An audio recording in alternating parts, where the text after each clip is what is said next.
Hello everyone, आप सभी का फिर से स्वागत है। ये एनसीईआरटी हिस्ट्री का डिस्कशन है। हम लोग मॉडर्न हिस्ट्री को डिस्कस करें, जिसमें आज का टॉपिक है ब्रिटिश शासन का प्रशासनिक ढांचा, नीतियां और उनका प्रभाव। यह अध्याय 38 है। सबसे पहले विषय विस्तार के बारे में डिस्कस करेंगे, यानी इस टॉपिक के अंतर्गत किस किस पॉइंट को डिस्कस किया जाएगा। तो प्रशासनिक ढांचा, regulating act 1773, Pitt's India act 1784, 1786 का अधिनियम, 1793 का चार्टर एक्ट, चार्टर एक्ट 1813, 1833 का चार्टर अधिनियम, 1853 का चार्टर अधिनियम, भारत शासन अधिनियम 1858। इसके बाद भारत परिषद अधिनियम 1861, भारत परिषद अधिनियम 1892, भारत परिषद अधिनियम 1909, भारत शासन अधिनियम 1919, भारत शासन अधिनियम 1935, न्याय व्यवस्था, ब्रिटिश सरकार का बढ़ता नियंत्रण, अस्थायी बंदोबस्त, रैयतवाड़ी, महालवाड़ी, उद्योग और व्यापार, भारतीय उद्योगों का पतन और सामाजिक कानून के बारे में अच्छे से हम लोग कवर करेंगे। तो सबसे पहले कि अगर आपके पास पीडीएफ नहीं है तो Telegram channel, Telegram quiz group या चैनल के कम्युनिटी बॉक्स में जाइए, वहां पे इसके रिगार्डिंग में इंफॉर्मेशन को अपडेट कर दिया गया है। तो प्रशासनिक ढांचा के बारे में डिस्कस कर लेते हैं। देखिए, जिन क्षेत्रों पर अंग्रेजों का प्रत्यक्ष शासन स्थापित हुआ, उन्होंने 3 प्रेसिडेंसियों में बांटा गया, 3 प्रांतों में जो है उन्हें बांट दिया गया। ये जो 3 प्रांत थे, बंगाल, मद्रास और बंबई था। 1853 ईस्वी में बिहार के पश्चिमी क्षेत्र को बंगाल प्रेसिडेंसी से अलग करके उसे प्रशासन की एक पृथक इकाई बनाकर पश्चिमोत्तर प्रांत नाम दिया गया। प्रारंभ में ब्रिटिश क्षेत्रों का प्रशासन पूर्णतः कंपनी के हाथों में था, परंतु कालांतर में इस पर ब्रिटिश सरकार का नियंत्रण जो है स्थापित हो गया। प्रारंभ में कंपनी के अधिकारी ही प्रशासन के अधिकारी थे। उनका कार्य राजस्व वसूल करना था। इसके अतिरिक्त वे कुछ अन्य असैनिक कार्य भी करते थे, परंतु कंपनी के अधिकारी अयोग्य प्रबंधक थे। कंपनी को भारतीय प्रशासन के तरीकों और कठिनाइयों की जानकारी नहीं थी। इससे भी चिंताजनक बात, पैसों के लिए उनका लालच था। कंपनी को धनी बनाने और अपने लिए धन एकत्र करने के लिए उन्होंने बंगाल का जो है सबसे अधिक शोषण किया, और परिणाम स्वरूप क्या हुआ कि बंगाल की जो आर्थिक स्थिति थी वो काफी दयनीय हो गई। किसानों और जमींदारों से उन्होंने स्थानीय छोटे व्यापारियों व दस्तकारों को अपना माल कम कीमत पर बेचने के लिए बाध्य किया। इसके फलस्वरूप लोग राजस्व वसूल करने वाले अधिकारियों को परदेसी यमदूत कहने लगे, और इस स्थिति का लाभ उठाकर कंपनी के अधिकारियों ने अत्यधिक व्यक्तिगत धन जमा किया, धन जो है इकट्ठा किया।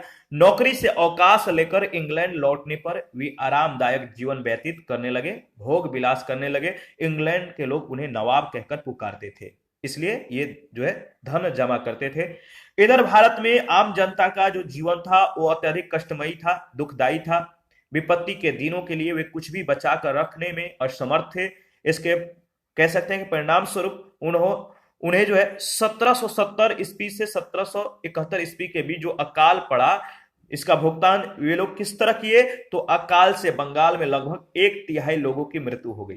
ठीक है। इसके बाद रेगुलेटिंग एक्ट 1773 के बारे में डिस्कस कर लेते हैं। इसमें क्या था, तो देखिए, कुशासन के कारण बंगाल में बृहद स्तर पर अव्यवस्था फैल गई थी। अतः ब्रिटिश संसद को बाध्य होकर ईस्ट इंडिया कंपनी के मामलों की जांच करनी पड़ी, और जांच करने पर ज्ञात हुआ कि कंपनी के जो उच्च अधिकारी थे ये बड़े पैमाने पर भ्रष्टाचार में लिप्त थे, शामिल थे। उस समय कंपनी वित्तीय संकट में थी तथा उसने ब्रिटिश सरकार से 10 लाख पाउंड ऋण मांगा था। ब्रिटिश सरकार ने महसूस किया कि भारत में कंपनी के व्यापारिक गतिविधियों पर नियंत्रण रखना जरूरी है, इसलिए 1773 ईस्वी में रेगुलेटिंग एक्ट बना। भारत के मामलों में ब्रिटिश सरकार का यह पहला प्रत्यक्ष जो है हस्तक्षेप था। कंपनी के हाथों से राजनीतिक सत्ता छीन लेने के उद्देश्य से ब्रिटिश सरकार ने यह पहला कदम उठाया था, याद रखिएगा। इसके बाद अगर बात करें तो भारत का जो संवैधानिक विकास है किस तरह से हुआ, 2 पहलू है। पहला, ब्रिटिश ईस्ट इंडिया कंपनी के अंतर्गत भारत, समय 1773 से 1853, और दूसरा ब्रिटिश क्राउन के अंतर्गत भारत 1858 से 1947। तो देखिए, ब्रिटिश ईस्ट इंडिया कंपनी के अंतर्गत जो भारत है, इसमें regulating act 1773, Pitt's India act 1784, charter act 1793, charter act 1813, charter act 1833 और चार्टर एक्ट 1853 आता है। ठीक है। इसके बाद जो ब्रिटिश क्राउन के अंतर्गत जो भारत था, इसमें government of India act 1858, India council act 1861, India council act 1892, Indian council act 1909 जिसे मार्ले मिंटो सुधार भी कहा गया, गवर्नमेंट ऑफ इंडिया एक्ट 1919 इसे मॉन्टेग्यू चेम्सफोर्ड सुधार कहा गया, गवर्नमेंट ऑफ इंडिया एक्ट 1935, इसके बाद आया अगस्त प्रस्ताव, इसके बाद क्रिप्स प्रस्ताव, कैबिनेट मिशन, माउंटबेटन योजना 1947 में। क्रम याद रखिएगा, इंपॉर्टेंट है। कंपनी के निदेशकों यानी डायरेक्टरों से कहा गया कि वे सैनिक, असैनिक और राजस्व संबंधी सभी प्रकार के साक्ष्य ब्रिटिश सरकार के सामने प्रस्तुत करें। इस एक्ट के अंतर्गत एक नया प्रशासनिक ढांचा तैयार करने की जो है विशेष व्यवस्था की गई। कंपनी की कलकत्ता की फैक्ट्री का अध्यक्ष बंगाल का गवर्नर होता था। अब उसे कंपनी के अधीन सभी भारतीय क्षेत्रों का गवर्नर जनरल बनाया गया। बंबई और मद्रास के गवर्नर उसके अधीन काम करने लगे। गवर्नर जनरल के मदद के लिए 4 सदस्यों की एक परिषद यानी काउंसिल बनाई गई। न्याय व्यवस्था के लिए इस एक्ट के अंतर्गत याद रखिएगा 1774 में कलकत्ता में एक सर्वोच्च न्यायालय यानी सुप्रीम कोर्ट की जो है स्थापना हुई और जिसके प्रथम मुख्य न्यायाधीश थे एलिजा इम्पे। ये दोनों प्रश्न पूछे गए हैं कि इस एक्ट के अंतर्गत जो है कलकत्ता में एक सुप्रीम कोर्ट की स्थापना हुई तो 1774 के अंतर्गत, और जिसके प्रथम मुख्य जो न्यायाधीश थे नाम था एलिजा इम्पे। प्रत्येक अधिकारी के लिए आवश्यक हो गया कि वह इंग्लैंड वापस लौटते समय अपनी संपत्ति का ब्यौरा दे, परंतु रेगुलेटिंग एक्ट की कमियां जो है जल्दी ही स्पष्ट हो गई। इसके बाद आया पियर्स इंडिया एक्ट 1784। यह अधिनियम कंपनी के द्वारा अधिग्रहित भारतीय राज क्षेत्रों पर ब्रिटिश ताज के स्वामित्व के जो दावे थे इसका पहला ये वैधानिक दस्तावेज था। तो जो पियर्स इंडिया एक्ट 1784 था, यह अधिनियम कंपनी के द्वारा अधिग्रहित भारतीय राज क्षेत्रों पर ब्रिटिश ताज के स्वामित्व के दावे का जो है पहला ये वैधानिक दस्तावेज था, याद रखिएगा।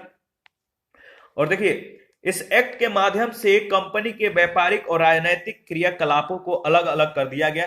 व्यापारिक क्रियाकलापों को कंपनी के निदेशकों के हाथों में यथावत रखते हुए राजनैतिक क्रियाकलापों, इसमें सैनिक, असैनिक और राजस्व संबंधी, इनके नियंत्रण और पर्यवेक्षण के लिए इंग्लैंड में जो है एक 6 सदस्यीय नियंत्रण मंडल यानी बोर्ड ऑफ कंट्रोल की स्थापना की गई। इसके बाद आया 1786 का अधिनियम। इस अधिनियम के अंतर्गत अगर बात करें तो इसमें था, इस अधिनियम के द्वारा गवर्नर जनरल को जो है विशेष परिस्थितियों में अपने परिषद के निर्णय को निरस्त कर अपने निर्णय को लागू करने का अधिकार प्रदान किया गया। इस अधिनियम में गवर्नर जनरल को प्रधान सेनापति की शक्तियां प्रदान की गई। इसके बाद आया 1793 का चार्टर एक्ट। इस चार्टर एक्ट के माध्यम से कंपनी के अधिकारी को 20 वर्ष के लिए जो है बढ़ा दिया गया। इस एक्ट में नियंत्रण मंडल के सदस्यों को भारतीय राजस्व से वेतन देने की व्यवस्था की गई। ब्रिटिश भारतीय क्षेत्रों में लिखित विधियों के द्वारा प्रशासन की नींव रखी गई तथा सभी कानूनों व विनियमों की व्याख्या का जो है अधिकार न्यायालय को प्रदान कर दिया गया। इसके बाद आया चार्टर एक्ट 1813। इस एक्ट के द्वारा जो है चार्टर एक्ट 1813 के द्वारा भारत में कंपनी के व्यापारिक एकाधिकार को समाप्त करके कुछ प्रतिबंधों के साथ समस्त अंग्रेजों को भारत से व्यापार करने की खुल छूट जो है, खुली कह सकते हैं, ओपनली छूट प्राप्त हो गई, प्रदान कर दी गई, किंतु कंपनी का चाय और चीन के साथ व्यापार पर जो है एकाधिकार बना रहा। जो कंपनी का अधिकार था चाय और चीन के साथ जो है बना रहा, व्यापार पर इसका एक अधिकार रहा। भारतीय राजस्व से व्यय करने के लिए नियम और पद्धतियां बनाई गई। इस चार्टर ने कलकत्ता, बंबई और मद्रास की सरकारों के द्वारा बनाई गई विधियों का ब्रिटिश संसद के द्वारा जो है अनुमोदन किया जाना अनिवार्य बना दिया गया। इसके बाद आया 1833 का चार्टर अधिनियम। इसने बंगाल के गवर्नर जनरल को जो है 1833 याद रखिएगा, इस चार्टर अधिनियम के द्वारा बंगाल के गवर्नर जनरल को भारत का गवर्नर जनरल बना दिया गया, जिसमें सभी नागरिक और सैन्य शक्तियां निहित थी, शामिल था। इस अधिनियम ने पहली बार एक ऐसी सरकार का निर्माण किया जिसका ब्रिटिश आधिपत्य वाले संपूर्ण भारतीय क्षेत्रों पर पूर्ण नियंत्रण था। ठीक है, इस अधिनियम के द्वारा कंपनी का चाय और चीन के साथ व्यापार जो है प्रतिबंधित हो गया। इस अधिनियम में मद्रास और बंबई के गवर्नरों को विधायिका संबंधी शक्ति से वंचित कर दिया गया। इनसे मतलब कि जो शक्ति थी इनको इससे मतलब हटा दिया गया। भारत के गवर्नर जनरल को पूरे ब्रिटिश भारत में विधायिका के असीमित अधिकार प्रदान कर दिए गए और इसके अंतर्गत पहले बनाए गए कानूनों को नियामक कानून, रेगुलेटरी लॉ कहा गया। एवं नए कानून के अंतर्गत बने कानूनों को जो है अधिनियम कहा गया, एक्ट कहा गया। इस अधिनियम की सबसे महत्वपूर्ण धारा 87 थी, जिसके द्वारा जाति वर्ण के आधार पर सरकारी पदों पर चयन में भेदभाव समाप्त कर दिया गया, याद रखिएगा। इसके बाद आया 1853 का चार्टर अधिनियम। इसके अंतर्गत अगर बात करें तो इसमें क्या क्या चीजें शामिल थी, देखिए यह जो 1853 का जो चार्टर अधिनियम था, इस अधिनियम के द्वारा विधायी कार्यों को प्रशासनिक कार्यों से पृथक करने की व्यवस्था की गई।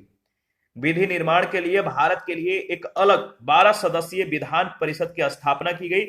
विभिन्न क्षेत्रों और प्रांतों के प्रतिनिधियों को इसका सदस्य बनाकर सर्वप्रथम क्षेत्रीय प्रतिनिधित्व का सिद्धांत लागू किया गया।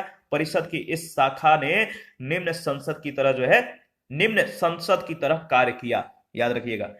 गवर्नर जनरल की परिषद में 6 जो है नए सदस्यों से, गवर्नर जनरल के परिषद में 6 नए सदस्यों में से 4 का चुनाव बंगाल, मद्रास, बंबई और आगरा की स्थानीय प्रांतीय सरकारों के द्वारा किया जाता था। इसके बाद भारत शासन अधिनियम 1858, इसके बारे में देख लेते हैं।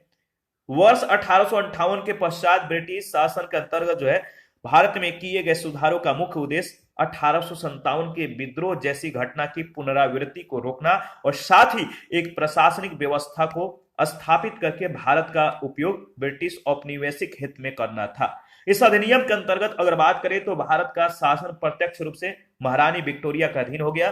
अधिनियम में गवर्नर जनरल का पदनाम बदलकर भारत का वायसराय कर दिया गया। वह वायसराय भारत में ब्रिटिश ताज का प्रत्यक्ष प्रतिनिधि बन गया। इस अधिनियम ने नियंत्रण बोर्ड और निदेशक बोर्ड को समाप्त करके भारत में शासन की द्वैध प्रणाली को समाप्त कर दिया। भारत परिषद अधिनियम 1861, इसके बारे में देख लेते हैं। इस अधिनियम में क्या था? 1861 के अधिनियम के द्वारा भारत में संवैधानिक विकास का सूत्रपात किया गया। इस कानून के द्वारा अंग्रेजों ने ऐसी नीति प्रारंभ की जिसे सहयोग की नीति या उदार निरंकुशता की संज्ञा दी जाती है। इसके माध्यम से सर्वप्रथम भारतीयों को शासन में भागीदार बनाने का जो है प्रयत्न किया गया। ठीक है, आगे बढ़ते हैं। देखिए, अगर बात करें तो 1861 के अधिनियम के द्वारा गवर्नर जनरल का अध्यादेश जारी करने की शक्ति प्रदान की गई और इस शक्ति का प्रयोग वह जो है स्वविवेक यानी अपने विवेक से कर सकता था। गवर्नर जनरल को शक्ति दी गई कि वह उद्घोषणा के द्वारा किसी भी प्रांत, प्रेसिडेंसी अथवा कमिश्नरी की सीमा में परिवर्तन कर सकता है अथवा नए प्रांतों का निर्माण कर वहां लेफ्टिनेंट गवर्नर की नियुक्ति भी कर सकता है। इस तरह से इसे शक्ति दे दी गई। इसके बाद आया भारत परिषद अधिनियम 1892।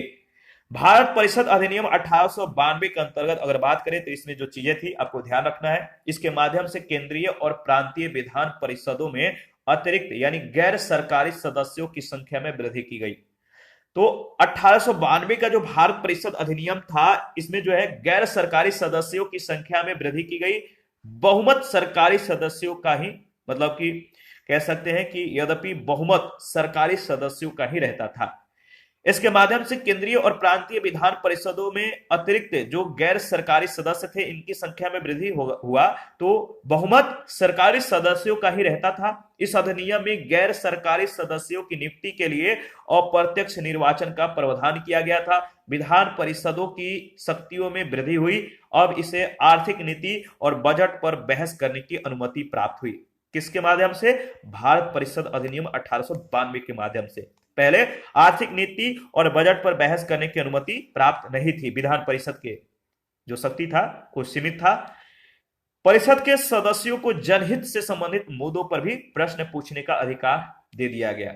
इसके बाद भारत परिषद अधिनियम 1909, जिसे मार्ले मिंटो सुधार भी कहते हैं। इस अधिनियम को मार्ले मिंटो सुधार के नाम से जाना जाता है। जो भारत परिषद अधिनियम 1909 है, यह भी प्रश्न पूछे गए कि जो भारत परिषद अधिनियम 1909 है, इसे किस रूप में जाना जाता है? तो मार्ले मिंटो सुधार के नाम से। उस समय लॉर्ड मार्ले इंग्लैंड में जो थे भारत के राज्य सचिव और लॉर्ड मिंटो ये भारत के वायसराय थे। तो मार्ले क्या थे? लॉर्ड मार्ले इंग्लैंड में भारत के राज्य सचिव और लॉर्ड मिंटो भारत के वायसराय थे।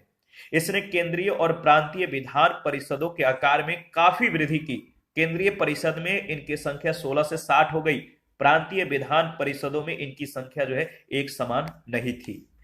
पहली बार भारतीयों को जो है भारत सचिव तथा वायसराय के परिषद में स्थान दिया गया तथा बजट पर बहस करने तथा पूरक प्रश्न पूछने की जो है इस अधिनियम के अंतर्गत जो है अनुमति दे दी गई, मार्ले मिंटो सुधार के अंतर्गत। इसके बाद आया भारत शासन अधिनियम 1919 और इस अधिनियम को मॉन्टेग्यू चेम्सफोर्ड सुधार भी कहते हैं। यह भी प्रश्न पूछा गया तो ध्यान रखिएगा। जो भारत शासन अधिनियम 1919 है, इस अधिनियम को मॉन्टेग्यू चेम्सफोर्ड सुधार कहते हैं क्योंकि इस अधिनियम के जन्मदाता भारत सचिव मॉन्टेग्यू और भारत में गवर्नर जनरल चेम्सफोर्ड थे, इसीलिए इस अधिनियम को मॉन्टेग्यू चेम्सफोर्ड सुधार कहते हैं। यह अधिनियम ब्रिटिश सरकार के द्वारा सुधारों का एक और तथाकथित प्रयास था। 20 अगस्त 1917 को भारत सचिव लॉर्ड मॉन्टेग्यू, याद रखिए लॉर्ड मॉन्टेग्यू ने एक घोषणा की जिसमें भविष्य के सुधारों की ओर जो है संकेत किया गया था। तत्कालीन समय में सुधारों की मांग, होम रूल आंदोलन, प्रथम विश्व युद्ध आदि कारणों से यह अधिनियम जो है पारित किया गया। इस अधिनियम के आधार पर प्रांतों में आंशिक रूप से उत्तरदायी सरकार की जो है स्थापना की गई। और अगर बात करें तो भारत शासन अधिनियम 1919, इस अधिनियम से प्रांतों में द्वैध शासन प्रणाली जो है स्थापित हो गई। द्वैध शासन प्रणाली, इस अधिनियम के द्वारा केंद्र में द्विसदनात्मक विधायिका स्थापित की गई। 2 सदन वाला विधायिका, अर्थात केंद्रीय विधान परिषद का स्थान राज्य परिषद यानी उच्च सदन और विधानसभा का स्थान यानी निम्न सदन वाले द्विसदनात्मक विधानमंडल ने ले लिया। तो द्विसदन वाला, तो चुनाव के लिए मताधिकार उच्च संपत्ति धारकों को दिया गया। चुनाव के लिए जो मताधिकार, मत का जो अधिकार था वो किसको दिया गया? उच्च संपत्ति धारकों को, जिसके पास मतलब कि श्रेष्ठ संपन्न थे, संपत्ति से मतलब कि भरे पूरे थे, यानी कह सकते हैं कि धनी लोगों को, संपन्न लोगों को। भारत शासन अधिनियम 1935 जो है, इसमें देखेंगे कि इस अधिनियम के अंतर्गत अखिल भारतीय संघ की स्थापना हुआ। 6 राज्यों में द्विसदनीय विधायिका का प्रावधान किया गया। संघीय न्यायालय का भी प्रावधान हुआ। इंग्लैंड में भारत परिषद की समाप्ति हुई। रिजर्व बैंक की स्थापना हुआ। भारत शासन अधिनियम 1935 के अंतर्गत, याद रखिएगा, यहां से प्रश्न बहुत बार पूछे गए हैं। भारत शासन अधिनियम जो 1935 है बहुत ज्यादा इंपॉर्टेंट है, तो याद रखिएगा। अखिल भारतीय संघ की स्थापना, 6 राज्यों में द्विसदनीय विधायिका का प्रावधान, संघीय न्यायालय का प्रावधान, इंग्लैंड में भारत परिषद की समाप्ति, भारत शासन अधिनियम 1935 के अंतर्गत रिजर्व बैंक की स्थापना, संघीय लोक सेवा आयोग की स्थापना, भारत से वर्मा को अलग किया गया। इसके बाद सांप्रदायिक प्रतिनिधित्व का विस्तार, केंद्र में द्वैध शासन प्रणाली का जो है प्रारंभ, इसके बाद प्रांतों में स्वायत्ता एवं द्वैध शासन प्रणाली की समाप्ति। इसके बाद न्याय व्यवस्था के बारे में डिस्कस करेंगे। देखिए, अंग्रेजों ने कुछ समय तक भारत में प्रचलित कानूनों को ही चलाया। भारतीय परंपरा के अनुसार विवाह और उत्तराधिकार आदि से संबंधित कानून रीति रिवाजों और धर्मशास्त्रों पर आधारित थे। राजस्व और अपराधों से संबंधित मुकदमों का निर्णय शासक या उनके द्वारा नियुक्त न्यायाधीश करते थे। अंग्रेजों ने इस व्यवस्था में दखल देना उचित नहीं समझा। 1774 ईस्वी में स्थापित सुप्रीम कोर्ट के अंग्रेज न्यायाधीशों ने कुछ समय तक अंग्रेजी कानून लागू करने का प्रयत्न किया, लेकिन इस कानून को न तो कंपनी की सरकार ने पसंद किया और न ही भारतीय जनता ने। 1781 ईस्वी के एक्ट के द्वारा अंग्रेजी कानून के प्रयोग को मात्र अंग्रेजों तक सीमित कर दिया गया, परंतु बदली हुई परिस्थितियों में भारतीय प्रजा के लिए सुनिश्चित कानूनों की आवश्यकता जो है महसूस की गई। 1793 ईस्वी में बंगाल रेगुलेशन एक्ट बना, जिसके अनुसार न्यायालयों में भारतीयों के निजी और स्वामित्व अधिकारों के पक्ष में निर्णय होने लगे। इस रेगुलेशन एक्ट में पर्याप्त सीमा तक हिंदुओं और मुसलमानों के व्यक्तिगत कानूनों को जो है सम्मिलित किया गया था। रेगुलेशन एक्ट को अंग्रेजी और भारतीय भाषाओं में प्रकाशित किया गया। पौराणिक यानी पारंपरिक प्रथाओं और शासक की अनुमति पर आधारित न्याय व्यवस्था के स्थान पर लिखित कानूनों और नियमों की न्याय व्यवस्था अस्तित्व में आ गई। इसके बाद आगे बढ़ते हैं। देखिए, भारतीय कानून व्यवस्था और न्यायालय, याद रखिएगा, भारतीय कानून व्यवस्था और न्यायालयीय कार्य प्रणाली को व्यवस्थित बनाने के लिए 1833 ईस्वी में भारतीय विधि आयोग का गठन हुआ। प्रत्येक जिले में न्यायालय स्थापित किया गया। कानून बनाकर और न्यायालय स्थापित करके जो विधि का शासन अंग्रेजों ने प्रारंभ किया था, वह भारतीयों के लिए एक नया अनुभव था। इस नवीन प्रभुसत्ता को भारतीय लोग कंपनी बहादुर कहते थे। इसके बाद ब्रिटिश सरकार का बढ़ता नियंत्रण जो है, इसके बारे में डिस्कस कर लेते हैं। 19वीं सदी के पूर्वार्ध तक कंपनी का प्रभाव धीरे धीरे कम हो गया। 1813 ईस्वी में भारत के साथ व्यक्तिगत व्यापार करने का कंपनी का विशेष अधिकार प्रारंभ हो गया। भारतीय व्यापार सभी अंग्रेजों के लिए खोल दिया गया। 1813 ईस्वी के पश्चात भी चीन के साथ एवं चाय के व्यापार पर कंपनी का एकाधिकार कायम रहा। 1833 ईस्वी के चार्टर एक्ट ने कंपनी का व्यापारिक एकाधिकार चाय और चीन के साथ व्यापार को समाप्त कर दिया। ब्रिटिश सरकार भारत पर अपने नियंत्रण को बढ़ाना चाहती थी। इसके लिए ब्रिटिश भारत के प्रशासनिक ढांचे का केंद्रीकरण किया गया। 1833 ईस्वी के चार्टर एक्ट ने भारत के ब्रिटिश प्रदेशों के सैनिक और असैनिक प्रशासन के सभी गवर्नर जनरल और उसकी जो परिषद थी, जो काउंसिल थी, इसको सौंप दिए। इस केंद्रीय प्रशासन प्रणाली के कारण ब्रिटिश भारत के प्रशासन प्रणाली पर गवर्नर जनरल और उसकी परिषद का पूर्ण आधिपत्य स्थापित हो गया। इसके बाद अंग्रेजों की आर्थिक नीतियां एवं उनके प्रभाव के बारे में डिस्कस कर लेते हैं। तो अंग्रेजों ने जिन आर्थिक नीतियों को अपनाया उनके कारण भू राजस्व प्रणाली, कृषि, व्यापार और उद्योग के क्षेत्र में अनेक परिवर्तन हुए। ग्रामीण अर्थव्यवस्था पर क्या प्रभाव पड़ा, इसके बारे में डिस्कस कर लेते हैं। भारत के गांव लगभग थे आत्मनिर्भर थे। वे खाने पीने की चीजें स्वयं पैदा करते थे तथा अपने औजार बर्तन आदि स्वयं बनाते थे।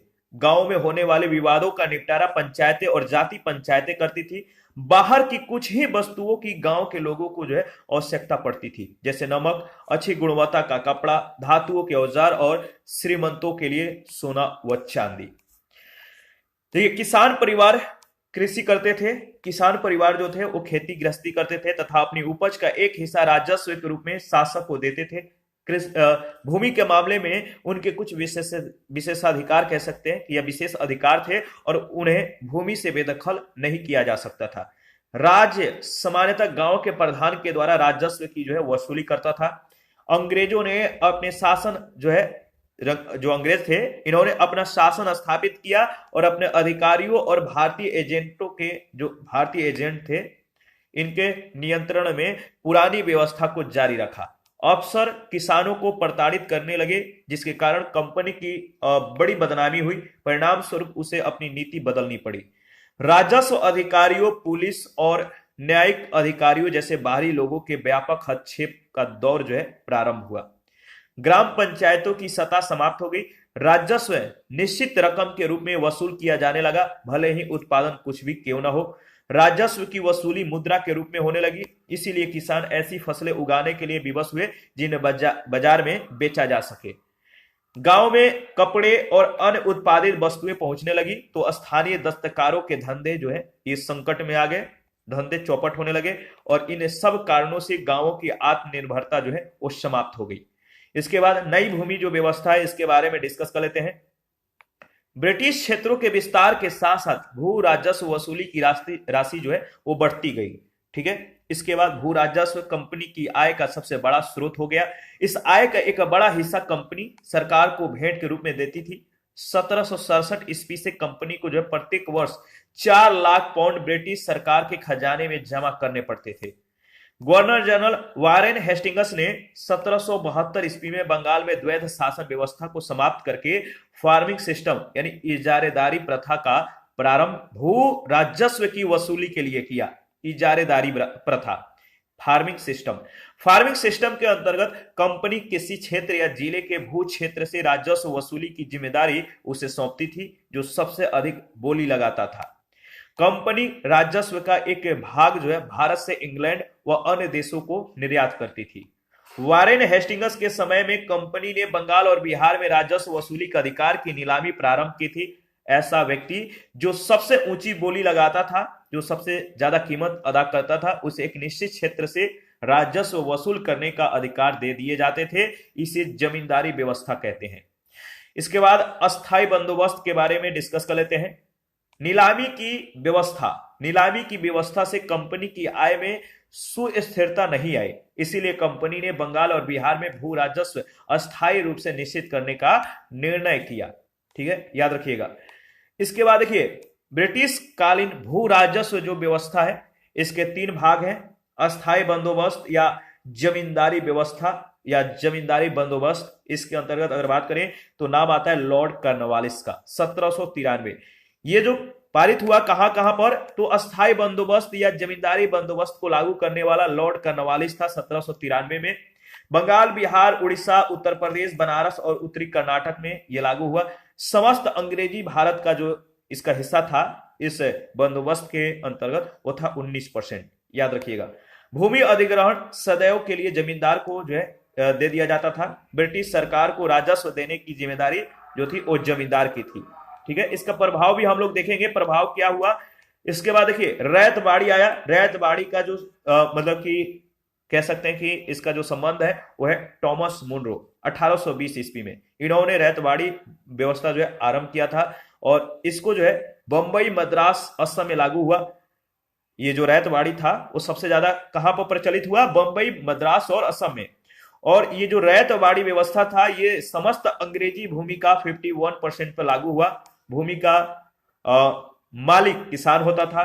ब्रिटिश सरकार को राजस्व देने की जिम्मेदारी किसान की थी और कर की दर जो है 33 से 55% तक था। इसके बाद आया विलियम बेंटिक।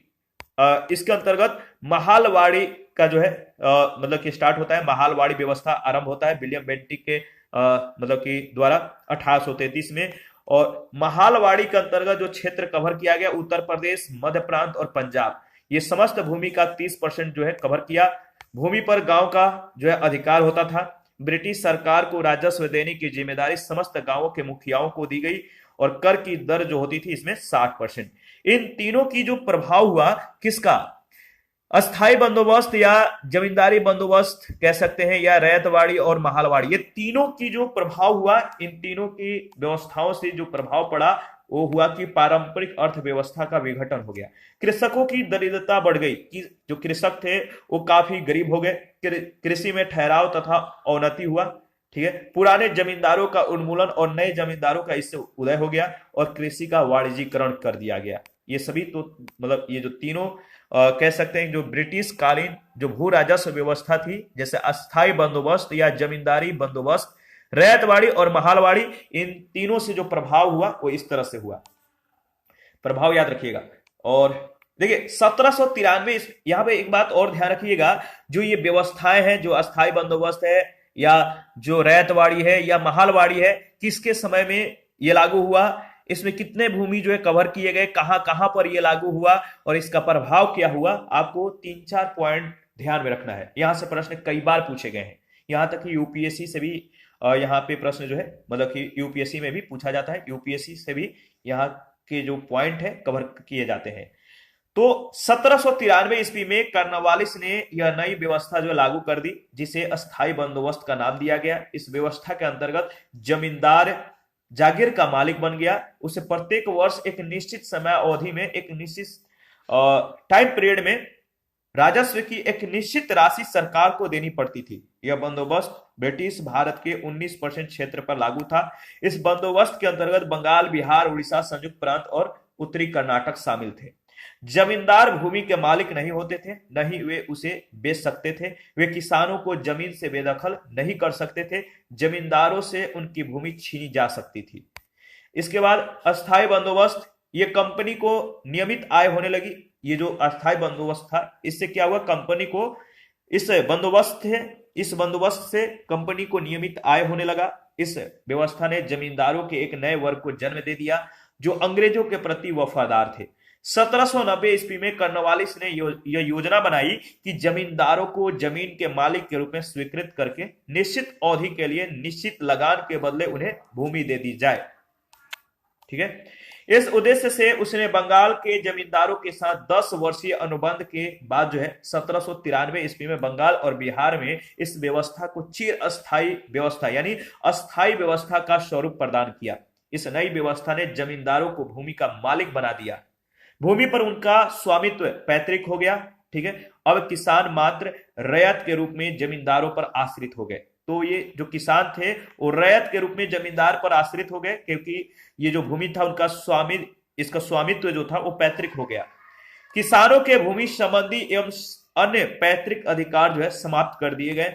जमींदारों के लिए यह आवश्यक बना दिया कि वे निश्चित अवधि के लिए निर्धारित किए गए लगान का 10/11 हिस्सा कंपनी के कोष में जमा करवा दे तथा 1/11 भाग लगान वसूली में होने वाले व्यय के लिए अपने पास रख ले। तो 10/11 जो भाग था, हिस्सा था, ये कंपनी के कोष में जमा होता था और 1/11 भाग लगान वसूली में होने वाले व्यय के लिए अपने पास रख ले।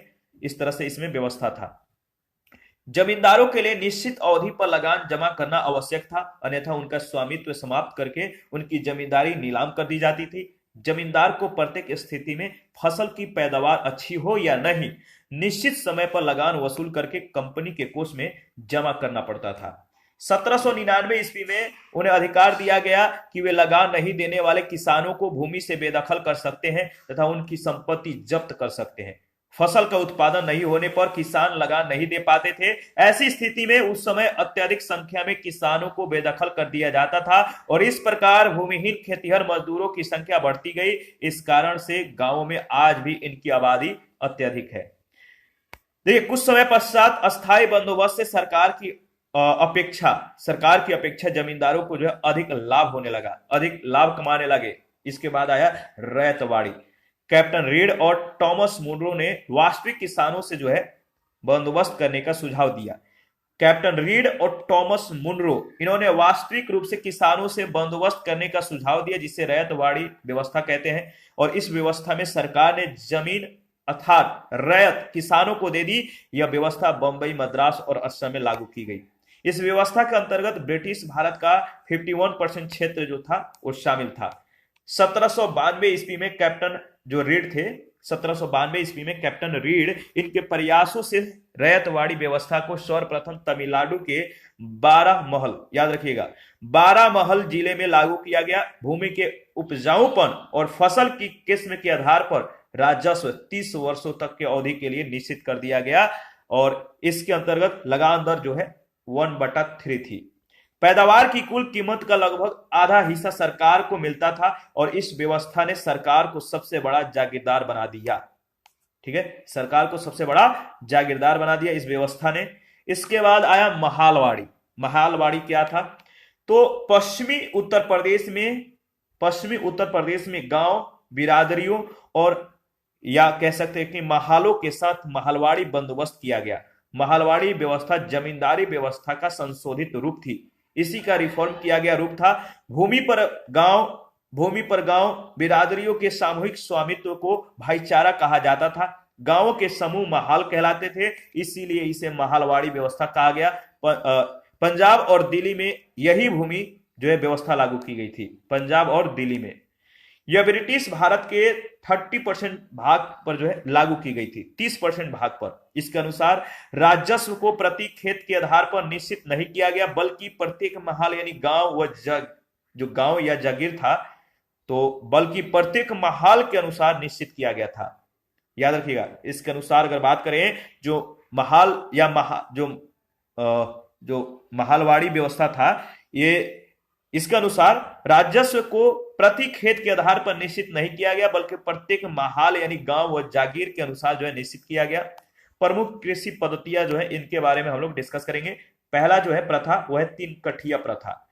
बिहार के चंपारण जिले में किसानों को जो है इस प्रथा के अंतर्गत अंग्रेज थे, जो 3 कठिया प्रथा था, इस प्रथा के अंतर्गत बिहार के चंपारण जिले में किसानों को जो है अंग्रेज नील बागानों से अनुबंध के तहत अपनी भूमि के 3/20 भाग पर नील की खेती करनी पड़ती थी, इसीलिए इसे 3 कठिया प्रथा कहा गया। दुबला हाली प्रथा जो है, इस प्रथा के अनुसार दुबला हाली प्रथा के अंतर्गत भूदास अपनी जो भूदास थे, भूमि के दास जो थे, भूदास अपनी संपत्ति और स्वयं का संरक्षक अपने मालिकों को मानते थे। यह प्रथा सूरत में प्रचलित थी। इसके बाद ददनी प्रथा। इस प्रथा के अंतर्गत ब्रिटिश, याद रखिएगा, जो ददनी प्रथा था, इस प्रथा के अंतर्गत ब्रिटिश व्यापारी भारतीय उत्पादकों, कारीगरों, शिल्पियों आदि को निर्मित माल प्राप्त करने के लिए अग्रिम अथवा पेशगी के रूप में धन देते थे। इसके बाद कमियोटी प्रथा। इस प्रथा के अनुसार कृषि दास के रूप में खेती करने वाली कमिया जाति अपने मालिकों से मिले ऋण के ब्याज के बदले जीवन पर्यंत उसकी सेवा करते थे। यह प्रथा बिहार व उड़ीसा में प्रचलित थी।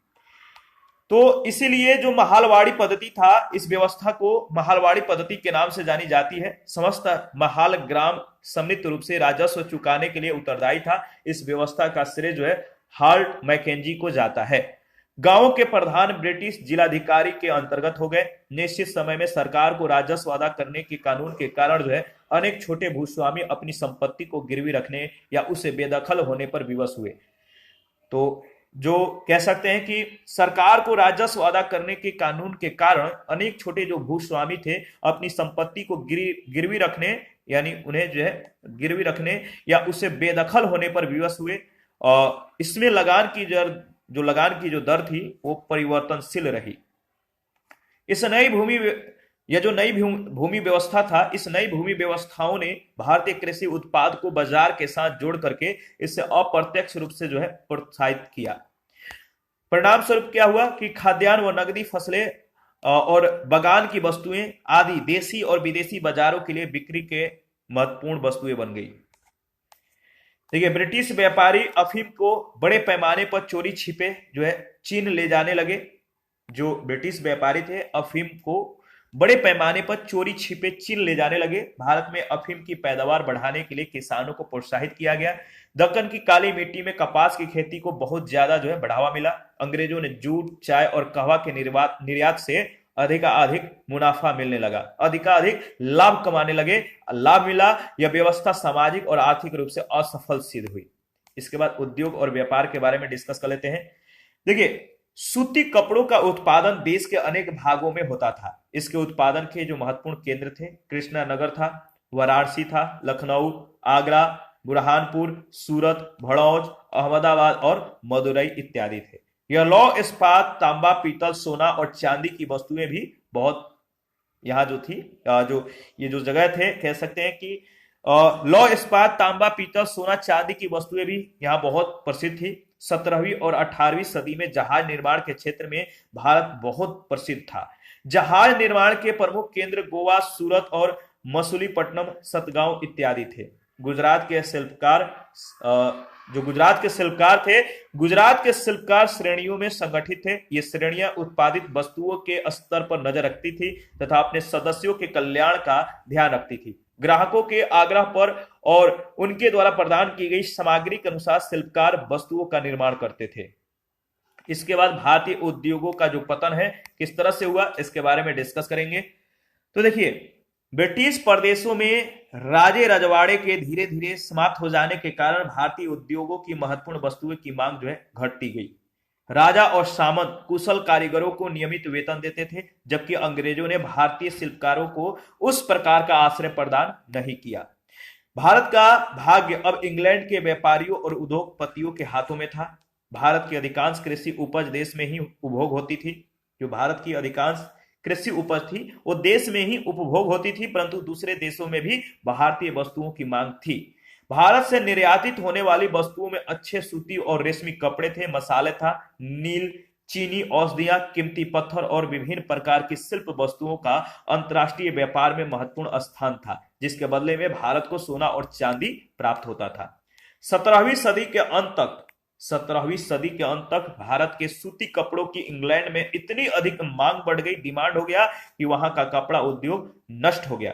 परिणाम स्वरूप इंग्लैंड में पहले 1700 ईस्वी में और पुनः 1720 ईस्वी में कानून बनाकर भारतीय कपड़ों की कई किस्मों के आयात पर प्रतिबंध लगा दिया गया और इन प्रतिबंधों का भारत के कपड़ा उद्योग पर बहुत नकारात्मक जो है प्रभाव पड़ा। फिर भी सूती और रेशमी वस्त्रों और कुछ अन्य वस्तुओं का निर्यात जो है व्यापक तौर पे चलता रहा। देखिए, इस दौरान इंग्लैंड में कपड़ा उद्योग का विकास तीव्र गति से हो रहा था। इस उद्योग ने भारतीय कपड़ों की किस्मों से जो है प्रतिस्पर्धा करने की पूरी कोशिश की। लखनऊ में बनने वाली छींट को जो है इंग्लैंड की महिलाएं बहुत ज्यादा पसंद करती थी। 1754 ईस्वी तक अंग्रेज यह दावा करने लगे कि वे भारतीय दस्तकारों से बेहतर छपाई कर सकते हैं। औद्योगिक क्रांति और नई मशीनों ने इंग्लैंड के कपड़ा उद्योग की मदद की। इससे भारतीय कपड़ों के निर्यात की स्थिति बिगड़ गई, दयनीय हो गई। ब्रिटिश व्यापारियों और उत्पादकों के हितों की रक्षा के लिए भारत और इंग्लैंड में कुछ कदम उठाए गए। इससे भारतीय उद्योग को बहुत ज्यादा क्षति हुआ। कंपनी का मुनाफा बढ़ाने के लिए उसके एजेंटों ने कपड़ा और अन्य वस्तुओं के भारतीय उत्पादों को जो है विवश किया। जो भारतीय उत्पादक थे, उत्पादकों को विवश किया गया। वे उनसे बाजार भाव से 20 से 40% तक कम कीमत ले। उस समय जो है ढाका मलमल के उत्पादन का सबसे बड़ा केंद्र था। ढाका के उत्पादकों ने, जो ढाका के उत्पादक थे, इन्होंने कीमतें घटाने का विरोध किया और ऊंची कीमतों की मांग करने पर उनके विरुद्ध बल प्रयोग किया गया, शक्ति का प्रयोग किया गया, उन्हें दबाया गया। कंपनी के अधिकारी कपास की कीमत को नियंत्रित करने लगे तो कपड़ा उत्पादकों की कठिनाइयां और भी अधिक बढ़ गई। बंगाल में अच्छे किस्म का कपास दक्कन से आता था। कंपनी के अधिकारी दक्कन से थोक में कपास खरीदते थे तथा उसे ऊंची कीमतों पर बंगाल के बुनकरों को बेचते थे। इन सब कारणों से बुनकर समुदाय आर्थिक रूप से निःशक्त हो गया और सूती कपड़ा उद्योग चौपट हो गया। मशीन से बने सस्ती सूती कपड़ों के आने से भारतीय कपड़ा उद्योग को सबसे बड़ा धक्का लगा। इंग्लैंड से भारत आने वाली वस्तुओं पर चुंगी नहीं लगती थी। दूसरी ओर भारत से इंग्लैंड पहुंचने वाली वस्तुओं पर वहां ऊंची चुंगी लगाई जाती थी। परिवहन और संचार के साधनों में हुए सुधारों से भारत को ब्रिटिश वस्तुओं का बाजार और ब्रिटिश उद्योग के लिए कच्चे माल का स्रोत बनाने में आसानी हुई। भारत के विभिन्न भागों को बंदरगाहों से जोड़ने वाली सड़कों का पुनर्निर्माण किया गया। नदी परिवहन का भी विकास हुआ, लेकिन परिवहन के क्षेत्र में सबसे महत्वपूर्ण सुधार भारत में रेलवे की शुरुआत थी। डलहौजी के शासनकाल में भारत में पहली रेलवे लाइन 1853 ईस्वी में बंबई और ठाणे के बीच जो है प्रारंभ की गई थी। कब? 1853 में पहली रेलवे लाइन बंबई और ठाणे के बीच। इसके अतिरिक्त डाक व्यवस्था में सुधार हुआ और 1853 ईस्वी में टेलीग्राफ की शुरुआत की गई, याद रखिएगा। इसके बाद सामाजिक कानून के बारे में डिस्कस कर लेते हैं।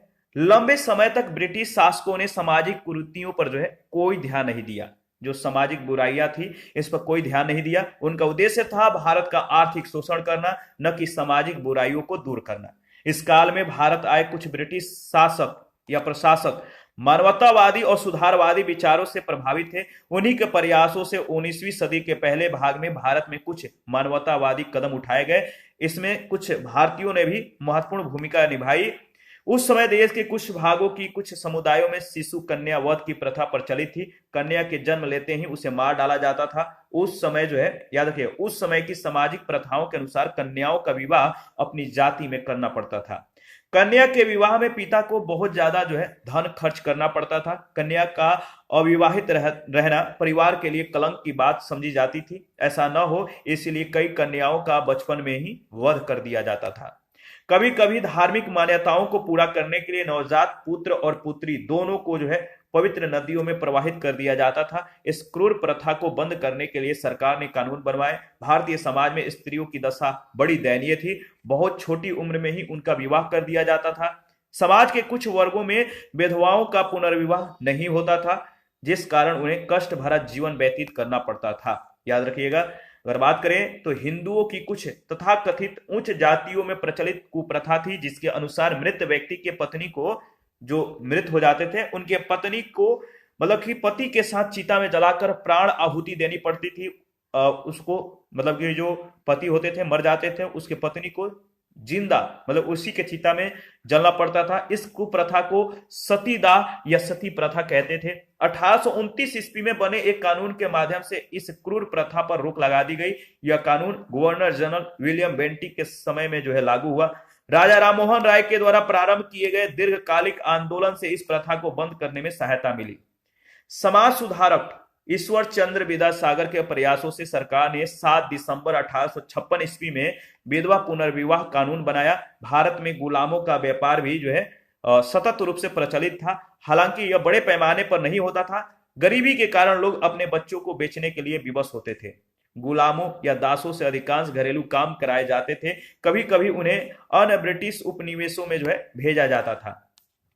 1843 ईस्वी में एक कानून बनाकर दास प्रथा पर जो है मतलब की पाबंदी लगा दी गई। सरकार का मुख्य प्रयास ब्रिटिश हितों की रक्षा और अभिवृद्धि करना था।